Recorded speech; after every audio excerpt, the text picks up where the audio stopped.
Kemudian ketiga, P3 paruh waktu adalah P3 yang dikontrak per tahun dan diperpanjang setiap tahun. Ini paruh waktu dan penuh waktu beda ya. Kalau penuh waktu 5 tahun minimal. 3 panja rancangan undang-undang ASN pastikan pengangkatan honorer jadi P3K lebih mudah. Belum percaya lagi. P3K 2023 segera dibuka teman-teman semua. Ini diperkirakan bulan September nanti. Nah, ini berita ini datang dari pemerintah. Nah, mudah-mudahan ini benar untuk teman-teman honorer semua.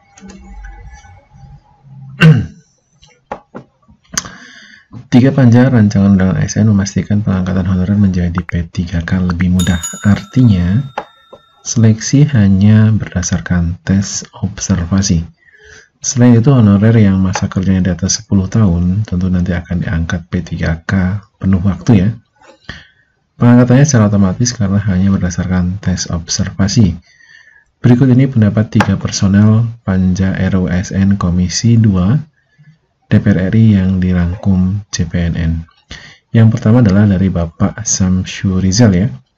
Wakil Ketua Komisi 2 DPR RI ini menyebutkan ada 3 usulan Komisi 2 DPR RI. Yang pertama adalah mengangkat semua honorer ya. Ini semua honorer diangkat menjadi pegawai pemerintah dengan perjanjian kerja atau P3K ya.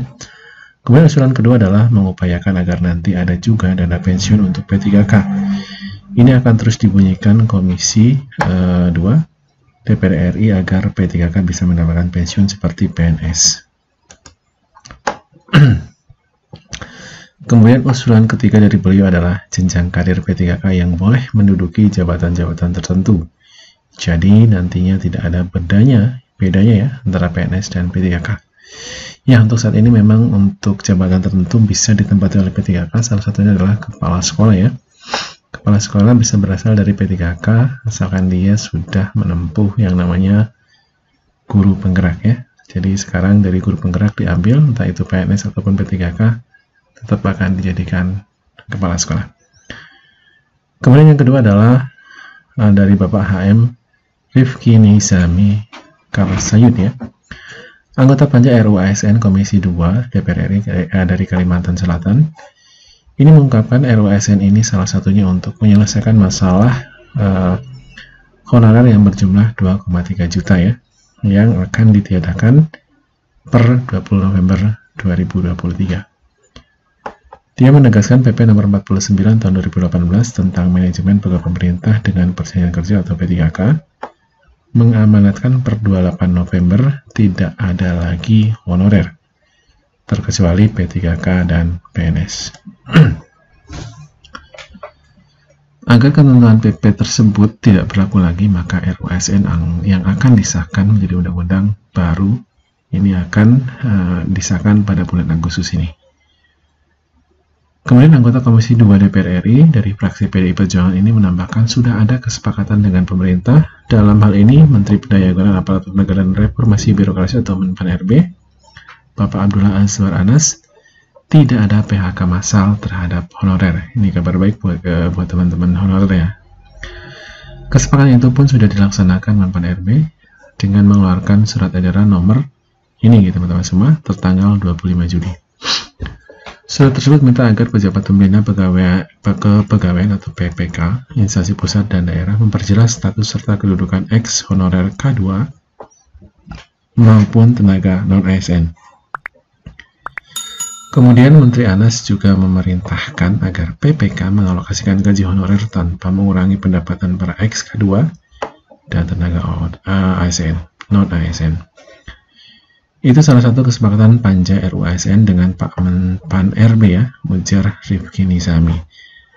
Dia lantas membeberkan sejumlah poin penting dalam RUU-ASN yang akan disahkan itu. Yang pertama adalah honorer yang masa kerja di atas 10 tahun secara otomatis, ya teman-teman semua. Secara otomatis menjadi PPK, P3K ya, PPK penuh waktu. Nah, yang kedua, ciri-ciri P3K penuh waktu yaitu perjanjian kerja paling pendek itu 5 tahun. Jika performa atau kinerjanya bagus saat 5 tahun, dan tetap dipertahankan sampai batas usia pensiun. Nah, ini teman-teman semua, ini memang sudah dari awal sudah seperti ini ya teman-teman semua. Nah, BUP-nya adalah 58 tahun untuk non-guru, kemudian 60 tahun untuk guru. Ya, ini beda teman-teman semua. Masa usia pensiunnya berbeda ya. Kemudian PPPK atau P3 penuh waktu, maka yang bersangkutan bisa mendapatkan hak pensiun juga. Jadi ini usulan Bapak atau usulan beliau agar P3K juga sama seperti PNS bisa mendapatkan pensiunan. Selanjutnya, bagi P3 penuh waktu yang kinerjanya bagus akan diberikan kesempatan mengikuti asesmen menduduki jabatan struktural eselon 3, 2, dan 1. Kemudian ketiga, P3 paruh waktu adalah P3 yang dikontrak per tahun dan diperpanjang setiap tahun. Ini paruh waktu dan penuh waktu beda ya. Kalau penuh waktu 5 tahun minimal, kalau paruh waktu itu setiap tahun. Dia mencontohkan satpam, petugas kebersihan, sopir akan diarahkan ke P3K paruh waktu. Sebab pekerjaan tersebut tidak ada eselonnya. Kemudian beliau menambahkan dengan adanya P3 paruh waktu maka skema outsourcing batal dilaksanakan. Jadi sekarang hanya ada dua, P3K penuh waktu dan paruh waktu. Jadi outsourcing tidak ada lagi teman-teman semua. Sebelumnya ada ide outsourcing, tetapi ini banyak menimbulkan pro kontra karena sistem tersebut membuat honorer tidak ada hubungannya dengan negara. Ketika dialihkan ke P3 paruh waktu, lanjut Rifki Nizami, setiap individu honorer berhubungan dengan negara. Sebaliknya, jika outsourcing honorernya berhubungan dengan pihak swasta. Kemudian yang ketiga dari Bapak Mardani Alisera, anggota Panja RUSN Komisi 2 DPR RI, yang mengatakan mereka berusaha menggiring honorer K2 menjadi P3 penuh waktu karena masa pengabdiannya adalah yang paling lama. Nah, untuk mengangkat honorer K2 tenaga administrasi menjadi P3 penuh waktu ini, ujar Mardani, hanya dengan tes observasi, bukan menggunakan sistem computer assisted chat ya. Dengan catatan honorernya masih terus bekerja, ucapnya. Adapun 4 poin penting yang disampaikan politikus fraksi Partai Keadilan Sejahtera DPR RI ini terkait RUSN. Pertama, honorer K2 yang sudah mengabdi puluhan tahun menjadi prioritas dalam rekrutmen P3K 2023. Ini kabar baik untuk K2 ya, untuk kategori 2, honorer kategori 2 yang masa kerjanya atau masa pengabdiannya itu sudah 10 tahun ke atas. Ini jadi prioritas utama menjadi P3K penuh waktu. Kemudian yang kedua adalah tidak ada lagi tes yang menggunakan sistem chat. Cukup dengan penilaian observasi atau kevalidan dalam berkas seperti penilaian kinerja. Yang ketiga adalah khusus honorer K2 yang memiliki masa kerja di atas 10 tahun dimasukkan ke dalam P3K penuh waktu. Yang keempat, memperjuangkan hak dan kesejahteraan P3 sama seperti PNS.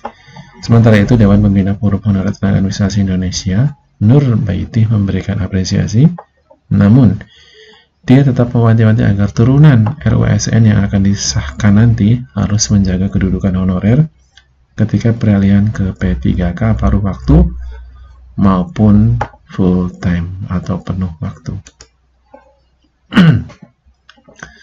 Nah, jika honorer dengan masa kerja minimal 10 tahun bisa diangkat otomatis menjadi P3 penuh waktu, ini harus dikuatkan dalam PP atau Permen Pan RB tegasnya. Alangkah eloknya, kata Bunda Nur, bila pengangkatan secara otomatis ini diimplementasikan dalam bentuk tes observasi. Nah, tes observasi akan memuluskan honorer K2 khususnya menjadi P3 penuh waktu. Selain itu, persyaratannya pun jangan dibuat rumit. Ini betul sekali teman-teman semua. Karena K2 itu sudah lama mengabdi. Jadi, satu-satunya harapan mereka memang segera diangkat. Ini harus dikawal betul-betul. Jangan sampai niat pemerintah menuntaskan honorer K2 malah merugikan K2. Terutama tenaga teknis administrasi yang mayoritas pendidikannya SMA. Pungkas Nur Baiti. Oke, terima kasih. Mudah-mudahan info ini bisa memberikan pencerahan bagi teman-teman semua. Selamat malam.